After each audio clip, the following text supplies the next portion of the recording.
Hi, Educator Barnes here, and today I would like to talk to you about the Bluford High series. The Bluford High series has 21 books, and here are some of the books that's in the series. The book is set around Bluford High School. Bluford High School is named after the first black astronaut, Guy Bluford. These stories take place in the urban setting, and some of the topics that are touched upon in the books are violence, family issues, friendship, peer pressure. And when I was teaching middle school English, my students absolutely loved these books because they could really connect to the storylines and some of the issues the characters faced in their life because they were going through similar issues. And so today I would like to read to you from one of the books in the series, The Bully. I'm going to read chapter 2. And the cool thing about the Bluford High series, if you go to bluford.org, on the website, there's a tab that says audiobooks, and you can stream the entire audio for the entire novel. And so if you like to listen to audiobooks like I do, I highly suggest you check out the website. So I'm going to read chapter 2 to give you a little taste of the story, and hopefully encourage you to either read this book or read another book in the Bluford High series. Chapter 2. When the bus stopped at a roadside diner for lunch, Daryl saw a Mustang parked nearby. Loud rap music pounded from the car's open windows. You tell me to be a man, but you just don't understand. You ain't lived this life. You ain't paid this price. You ain't had these blues trying to walk in my shoes. Passing the Mustang on his way into the diner, Daryl made eye contact with one of the boys in the car. Daryl tried to work his face into a smile, just like his mother said to do. But the guy in the Mustang did not seem to like a short, skinny kid smiling at him. He glared at Daryl with a menacing look that seemed to ask, "What's your problem, fool?" Inside the diner, Daryl could not eat the bacon cheeseburger he had ordered. "Daryl," his mother urged, "eat your burger, it looks good." He was not hungry. He did not have the heart to tell his mother that the burger tasted like cardboard and the bacon strips felt like pieces of salty leather on his tongue. Back inside the bus, Daryl stared glumly out the window and watched the miles roll by. For 3 days, they lumbered across the country, stopping only to eat and change buses. Occasionally, his mother would point out interesting things she'd seen out the window: mountains, river, an odd building. The whole time, Daryl sulked. He knew with each passing mile that his home was farther away and his new neighborhood and new high school were getting closer. Daryl's first look at California was of a desert rimmed by the chocolate-colored Laguna Mountains. Beyond them was a lush valley where reddish-brown horses and a few large cows grazed. Big houses with red tile roofs sat on mesas. Daryl could hardly believe people actually lived like that. He wondered what Malik would say if he saw such a place. As they entered the city, the landscape changed. Older stucco houses were crowded on narrow lots, with newer apartments stuck here and there along the street. Before long, the bus pulled to a stop next to a trolley station. Daryl and his mother grabbed their suitcases and hobbled off the bus to a bench outside the station. Almost immediately, Daryl's Uncle Jason pulled up in his truck. "Hey, Jackie," Uncle Jason bellowed as he hopped out of the truck. "I bet you're worn out from that long trip." Daryl looked at his uncle with awe. He had rippling muscles and a barrel chest. He looked even taller than Daryl remembered.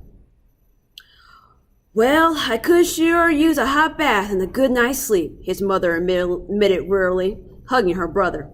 Uncle Jason turned to Daryl, seizing him in a massive embrace that lifted his feet off the ground. "Good to see you again, Daryl," he said. Daryl could tell his uncle was looking at how small he was. "We're gonna grow you, boy," he added. "We're gonna make sure you get what you need to grow into the big, strong boy the good Lord intended you to be." Daryl felt ridiculous. His uncle treated him like a turkey that needed to be fattened up for Thanksgiving. He had never liked his Uncle Jason. He had always been too loud, too pushy. "The apartment is all set for you, Jackie," Uncle Jason said, loading their bags into the back of the truck. "It's furnished, too. Your stuff arrived this morning. You got a bedroom, and there's one for the boy." When Daryl and Mom were settled in the truck, Uncle Jason closed the back door, got into the driver's seat, and pulled out into traffic. "You're so good to be doing all this for us, Jason," Mom said. "We're family. That's what families do.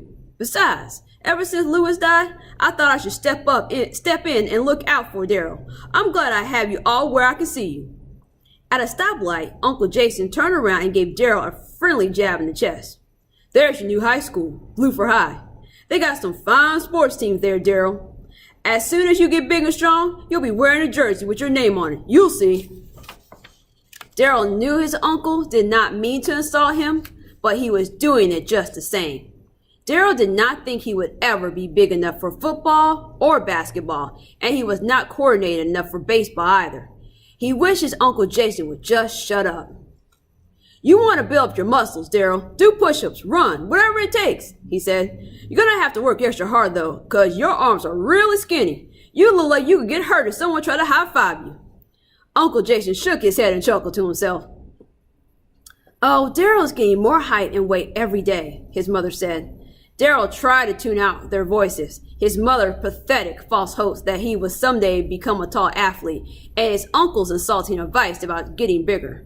Trying to ignore their conversation, Daryl could think only of one thing. He hated California already. He hated it. This is our neighborhood, announced Uncle Jason after a while. Two boys were standing in front of a sandwich shop at a street corner. One wore a Los Angeles Dodgers baseball cap backwards. That's how Malik always wore his baseball cap. The kid was built like Malik too, big and burly. He even leaned against the wall like Malik used to, one leg crossed at a funny angle. A bolt of sadness shot through Daryl. Daryl imagined the kid was Malik, and he could hear their conversation in his mind. Malik, you ain't ever gonna believe my uncle. He's making me feel 10 times worse about my size. Yet he keeps thinking that he's helping me. All he does is tell me how small I am. Man, don't listen to him, Malik would say. He's jealous, 'cause you're so young and he's so old. Next time he says something to you, tell him to mind his own business. Anyone who sounds as dumb as him has no right to be giving you advice. You hear me? Daryl smiled weakly. He had always felt better when he talked to Malik. Even imagining what Malik would say raised his spirits. Here we are, Uncle Jason said, snapping Daryl out of his daydream. He pulled into the small driveway of a stucco duplex. Uncle Jason and his family occupied the 3-bedroom unit in the front, and Daryl and his mother would live in the rear unit. Everything looked neat and clean, and multicolored flowers had been planted along the walkway.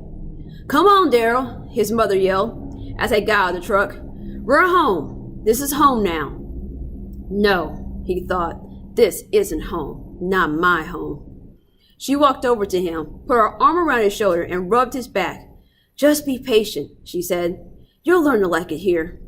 As Daryl carried his suitcase towards the back unit, a boy came running out of Uncle Jason's house. He was a meaty boy, big for his age. He looked just like his father. Hey, you must be my cousin Daryl, the boy said. I'm Travis. I'm 9. How old are you? Daryl had almost forgotten that his uncle had 2 sons. The last time he saw them was at his father's funeral. I'm 15, Daryl said. No way! You ain't 15. I'm almost as tall as you. How come you're so short? Travis demanded, dribbling a basketball as he ran alongside Daryl. Huh? Why are you so short? Then Uncle Jason's other son, Nate, appeared. Nate was almost 3 years younger than Travis. Daryl tried to ignore the boys as they dodged in front of him with the basketball. How tall are you? Travis asked. I'm going to be bigger than you soon. Before Daryl could answer, his uncle came out of the duplex and went up to the boy, pretending to be an imposing basketball player. He quickly knocked the ball from Travis's hands. You gotta be fast, boy, he said, putting his hand on his son's head. Now go help your mama with dinner, or you won't get no dessert. Here? He laughed, then shaking his head as the 2 kids sprinted inside. It was clear to Daryl that he was bursting with pride over them. Those boys are mine or something else. When they get a little older, they're gonna be the best basketball player this town ever saw. Man, they've been dribbling since they learned to walk. Daryl went to his room and started unpacking. He had just finished putting his favorite Allen Iverson poster on the wall when his mother poked her head in the door. All unpacked, honey? She asked. Almost, Mom, he answered, trying not to sound sad. I'm going over to the office with your uncle. He's going to show me where I'm going to work and introduce me to everybody. Will you be okay? Sure, Daryl mumbled. Daryl waited till his mother was gone. There were still a couple of hours of daylight, and he thought he would walk down the street and check out the neighborhood. Daryl headed for the shopping plaza at the corner. He tried to look cool, walking calmly as he knew where he was going, but he was in no particular hurry to get there. Malik and his friends had that kind of walk down to a fine art. They moved as if they owned the street and could handle anything that came along. They were not menacing, but no one wanted to mess with them. Most people would look the other way whenever Malik walked down the street. Daryl caught his reflection in a store window as he walked. He reminded himself of a rat scurrying down an alley, hoping no cats would see him. He figured that to the rest of the world he looked like a kid afraid of his own shadow. Ahead there were 5 boys in front of a small sandwich shop. They looked to be around 15 or 16 years old, and each of them was bigger than Daryl. They did not look like the tough kids he knew back home. Instead, they seemed like ordinary guys, just hanging out, the way he and his friends did. 2 had soda cans and were shoving each other and laughing. Malik and Reggie used to do the same thing. Daryl wondered if any of the boys were freshmen at Bluford. He thought about what to do. Wouldn't it be something if I smiled and introduced myself, and they turned out to be friendly guys, he said to himself. Maybe they're just like Malik, Reggie, and Mark. If I get to know them, the first day at Bluford won't be so bad. Daryl moved closer and tried his mother's advice. He smiled at the group of guys, trying to hide the fact that his bony knees were almost knocking together.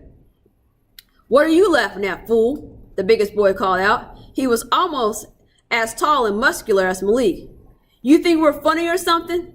No, Daryl said quickly, his mind spinning, searching for the right words. It was easy to talk to Malik and the guys back home, but these guys are different, Daryl thought. He had no idea what to say to them. I'm new around here, he mumbled nervously, and I'm going to, Bluford. Bluford? What's that? You stupid or something? The big one demanded as his friends laughed almost on cue. I mean Bluford, Daryl stammered. Yeah, Bluford. Why didn't you say that in the first place? You got some kind of speech problem? The big one asked. Anyhow, you ain't fooling nobody. You some 6th grader trying to pretend you're in high school. He stepped so close that Daryl could smell his breath, a sickening mixture of onions and cigarette smoke. What's your name, kid? He asked. I'm Daryl Mercer. Daryl Mercer? The boy repeated with a chuckle. Daryl's name struck them all as funny. They kept saying it over and over in a mocking way. Daryl looked for a way to get away from them, but he was surrounded. Finally, the big kid asked, You got any money on you, Daryl Mercer? For what? Daryl asked. We thought you'd make us a loan, so we don't put your scrawny butt in that trash dumpster over there, the big one said. His friends started laughing out loud. One kid in the oversized Lakers shirt doubled over, unable to control his laughter. He looks like he's gonna wet his pants, the kid in the Lakers shirt said, struggling to catch his breath amid his laughter. Daryl gave them $3.25, all he had. His hands were trembling when he turned over the money. $3? That's all you got? The muscular kid demanded. Daryl stared at him in an open-mouthed terror. Then, without a word, Daryl tried to walk down the sidewalk past them, but they all moved into his path, blocking him. The large kid raised his finger and poked Daryl's chest. I'm Tyree Hobbs. I'm a freshman at Bluford, and I run things around here. Hear what I'm saying? Yeah, Daryl said, nodding his head. He wanted to go home, not to Uncle Jason's, but back to Philadelphia. Once again, he tried to move down the sidewalk.